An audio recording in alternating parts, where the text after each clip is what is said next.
I never imagined my 6-year wedding anniversary would feel like a public execution. The clinking of champagne glasses should have been a celebration of love, of survival, of the promises we once whispered to each other in the quiet of our youth. Instead, it became the stage for my husband's cruelty, a theater where his parents smirked and strangers looked on, as if they were watching a tragic play unfold. When Jake stood that night, champagne flute raised high, his voice rang clear across the restaurant. To being free, single, and searching. The words sliced through me like glass. Laughter rippled at surrounding tables, though I could tell most people were stunned, not amused. My anniversary dinner. My humiliation. My destruction laid bare under the golden lights of Vincenzo's, the restaurant his mother adored. And then came the box. He slid it across the table with a showman's flourish. His mother, Barbara's eyes glittering, his father Richard's lips curling in a smug half-smile. My trembling fingers lifted the lid to reveal the gift, a black t-shirt custom-made, the words, 6 years of disappointment, printed in bold white letters across the chest. My heart stopped. My stomach twisted, and I realized with a jolt that this had never been a spontaneous act. This had been planned, crafted, rehearsed. Looking back now, the signs were everywhere. The cracks in our marriage weren't sudden, they had been seeping through for years. Jake's late nights at the office, the faint smell of a new cologne I didn't recognize, the distance that grew each time I reached for him and felt him roll away. The intimacy had vanished long before the shirt, long before the toast. But I had been blind, or maybe I had chosen to stay blind, because the alternative meant admitting that the man I loved had been turning into a stranger. 3 months before the dinner, I'd asked him gently, working late again while he adjusted his tie in the mirror. He didn't meet my eyes, just muttered something about a big client and left, telling me not to wait up. He came home after midnight, the scent of soap clinging to him, as though he needed to wash someone else off before slipping into bed beside me. I told myself stories, then stressed deadlines, fatigue, because I wasn't ready to face the truth. 6 weeks before the dinner, I had tried to save us. We should plan something special, I suggested. He surprised me by smiling, really smiling, and saying he would handle everything. For the first time in months, hope flickered. I thought he wanted to fix us. Instead, he was planning the most elaborate betrayal of my life. I found the first crack in his performance while doing laundry. A crumpled receipt slipped from his pocket. I almost threw it away until the words caught my eye. Black tea, white print. 6 years of disappointment. My blood ran cold. At first I told myself it had to be a joke, a gag gift for someone else. But the date aligned perfectly with one of his supposed late nights. I sat on the laundry room floor surrounded by dirty clothes, holding that slip of paper, realizing the man I trusted was preparing to humiliate me in front of the world. That realization should have broken me. Instead, it woke something fierce inside me. For years I had swallowed my pain, bent myself to fit into his family's world, tried to please in-laws who never truly accepted me. Barbara's thin smiles, Richard's cutting remarks, the way they looked past me, as though I were temporary furniture in Jake's life. I had endured it all, because I believed love could soften cruelty.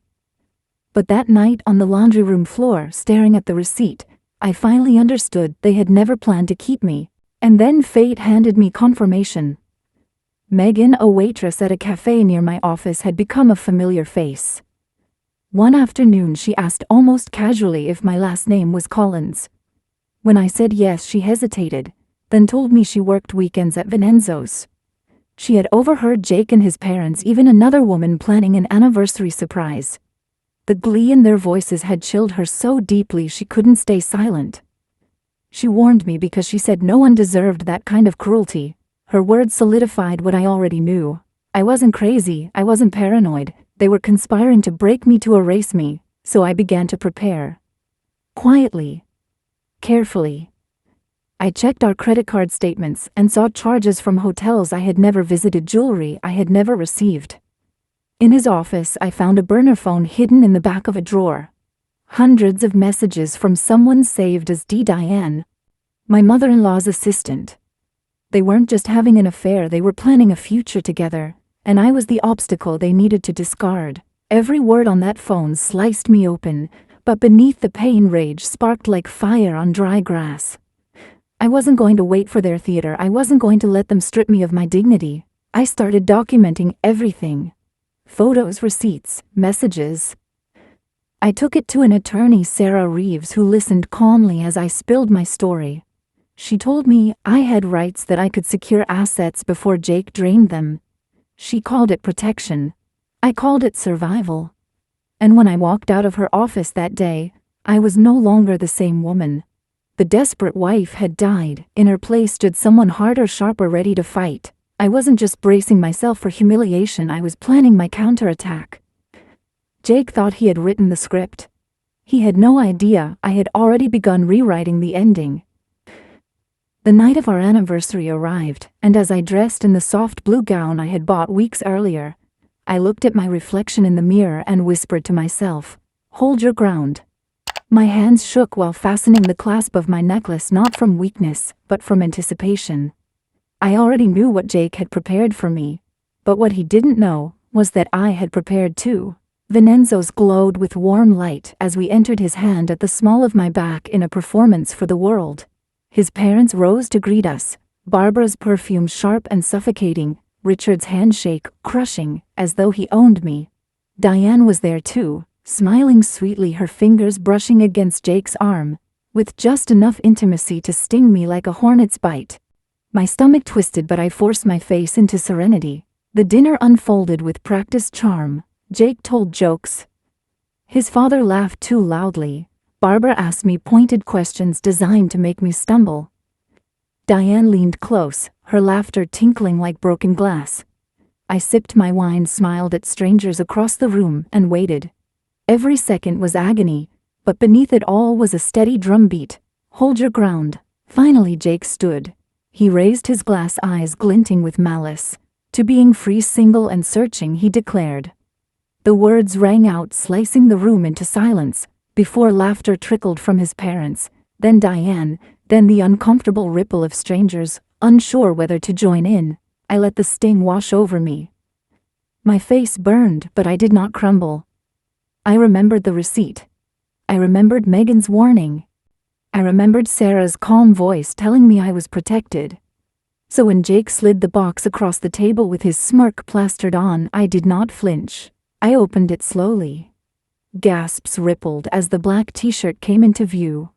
6 years of disappointment. My fingers lingered on the fabric.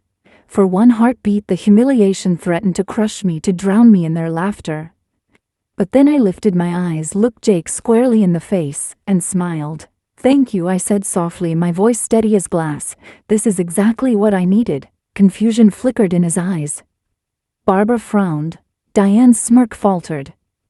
They expected tears and outburst to collapse. Instead, I reached calmly into my clutch and placed an envelope on the table. Thick. Sealed. The laughter faded as quickly as it had begun. "Since we're giving gifts tonight," I continued, sliding the envelope toward Jake.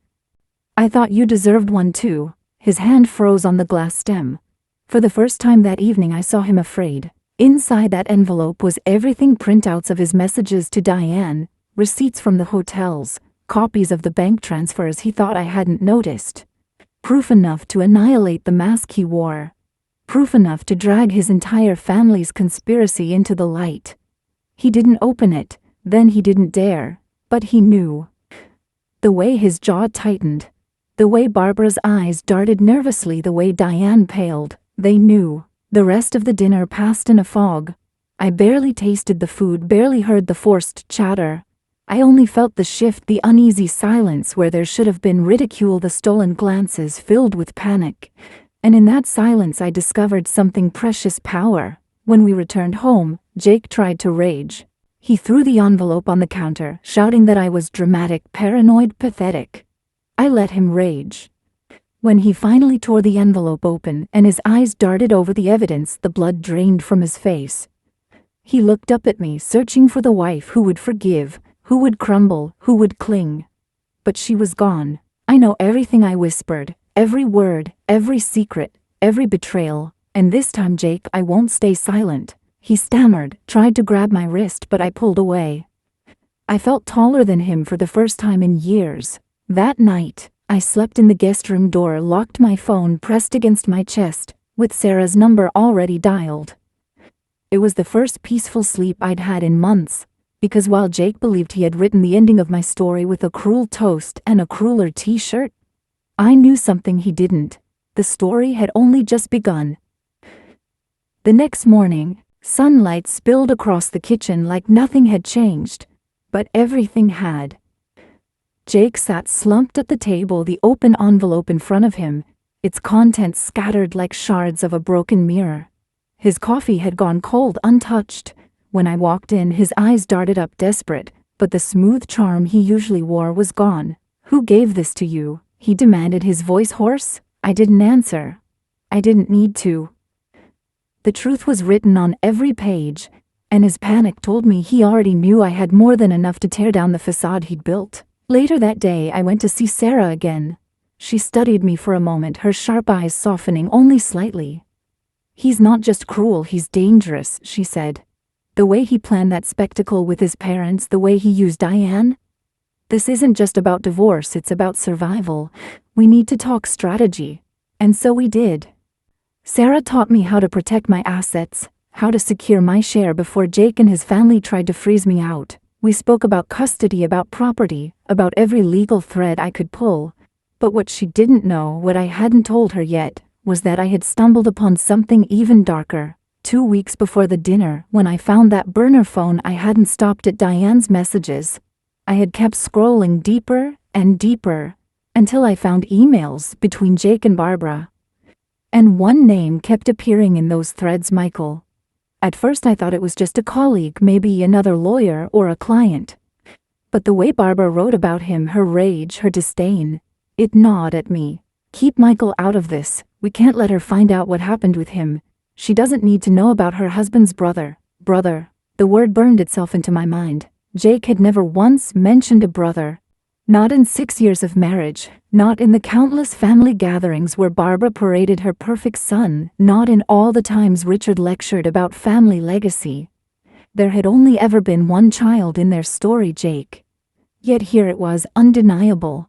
A ghost hiding in plain sight. I confronted him days after the dinner, when the silence between us had stretched into something suffocating. "Who is Michael?" I asked quietly. He froze. His face went pale. His mouth opened and closed like a fish gasping for air.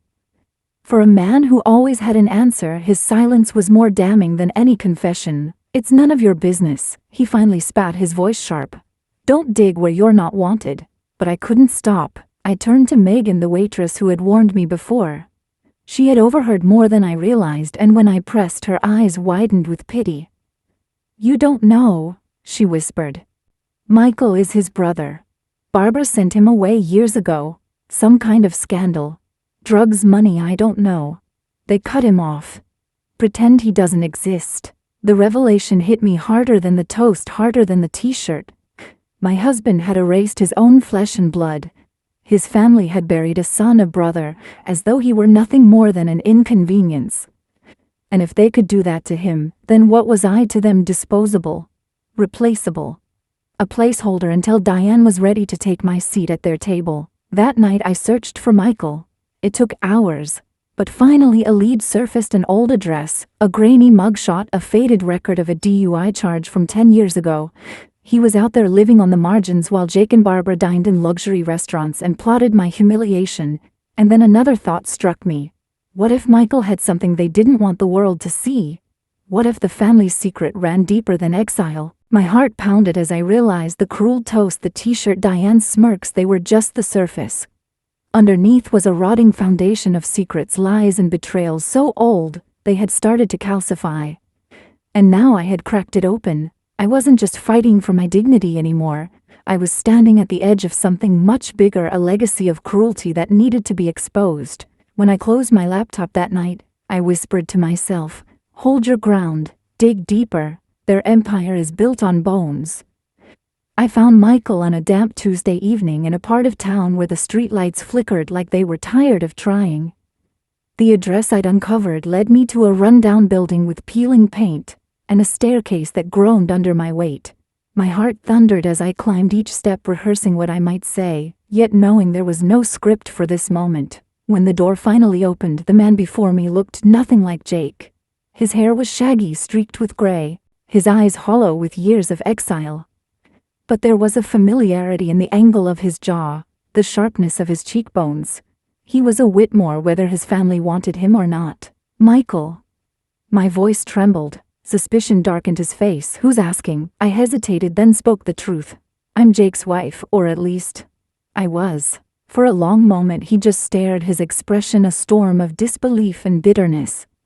Then he laughed, a hollow sound that echoed down the hallway. "So they finally slipped up. Huh, you weren't supposed to know about me." We sat in his tiny apartment, the air heavy with stale smoke and unspoken words. I told him everything about the toast, the t-shirt, the envelope of proof. His jaw tightened with every detail, but it wasn't surprise I saw in his eyes. It was recognition. "They've always been like that," he said bitterly. "Cruel. Calculated. When I messed up, when I got caught with drugs, it wasn't just my mistake. They said I tainted the family name. Barbara told me I was dead to her. Richard said I didn't deserve to carry the Whitmore blood. And Jake didn't even fight for me. He let them erase me like I was nothing." His words tore something open inside me. I had always believed my suffering was unique, that I was the only one they had tried to bury. But here sat the living proof that I was just the next in line. "Why are you telling me this now?" I asked softly. Michael's eyes flickered with a mix of pain and defiance. "Because you're the first person who's ever come looking. The first person who wanted to know the truth. And maybe I'm tired of protecting people who never protected me." He pulled out a battered box from under his bed filled with letters, receipts, and photographs. Evidence of things the Whitmores had tried to keep buried: offshore accounts, shady business deals, even a cover-up involving a company accident years ago. It wasn't just infidelity and humiliation they were guilty of, it was corruption. As I sifted through the papers, I realized I was holding more than just leverage. I was holding a weapon powerful enough to burn down their empire.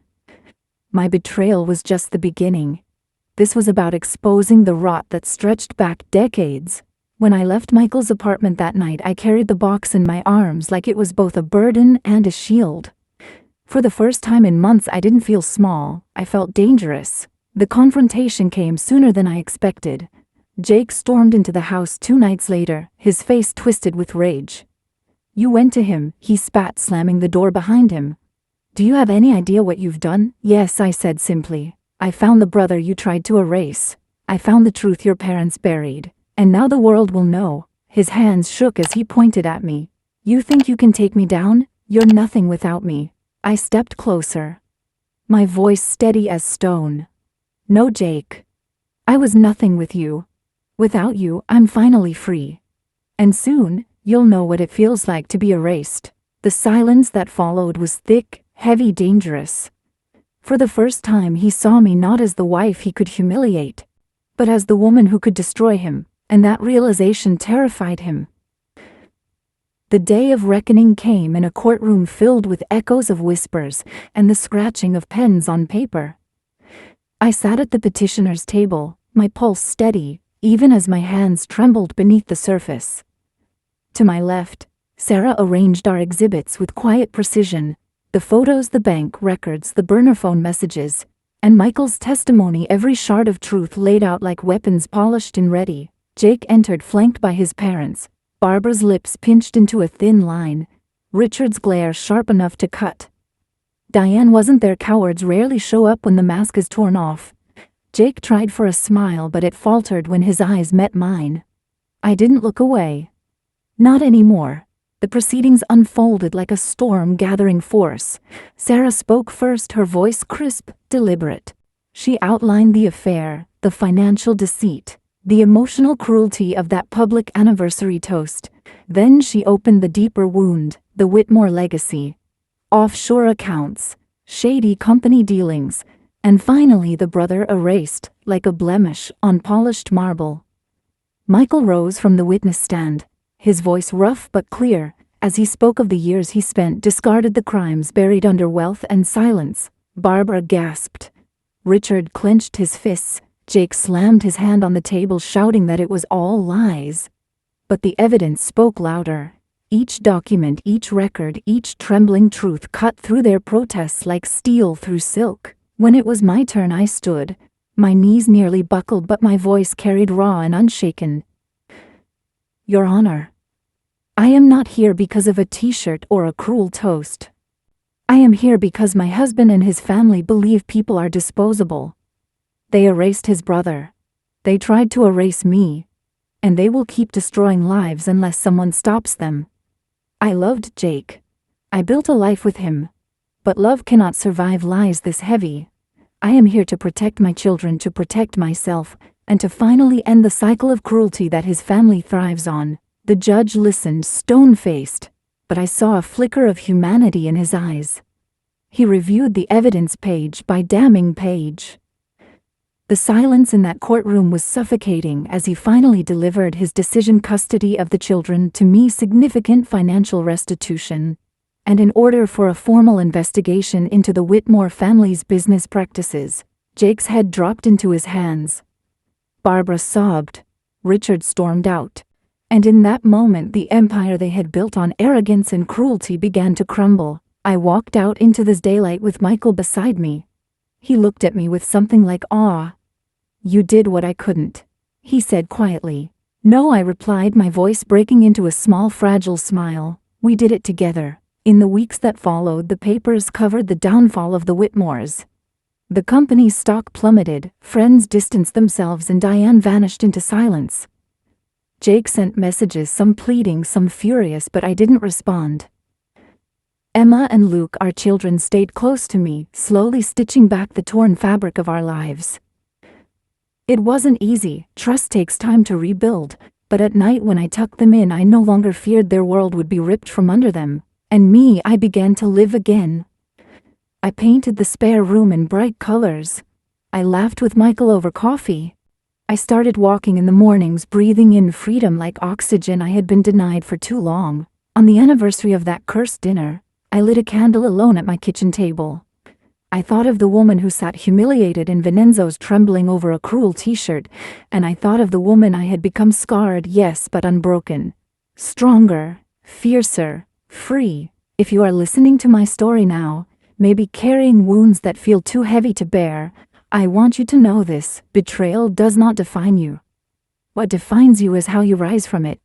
Revenge is not always fire and fury. Sometimes it is quiet survival. Sometimes it is reclaiming your voice. Sometimes it is building a life they cannot touch. If my story resonated with you, please like this video, share it with someone who needs hope, and subscribe for more stories that speak to the strength we all carry. And I'd love to hear from you. Leave a comment below with your story of resilience, because when we speak our truths, we remind each other that we are not alone.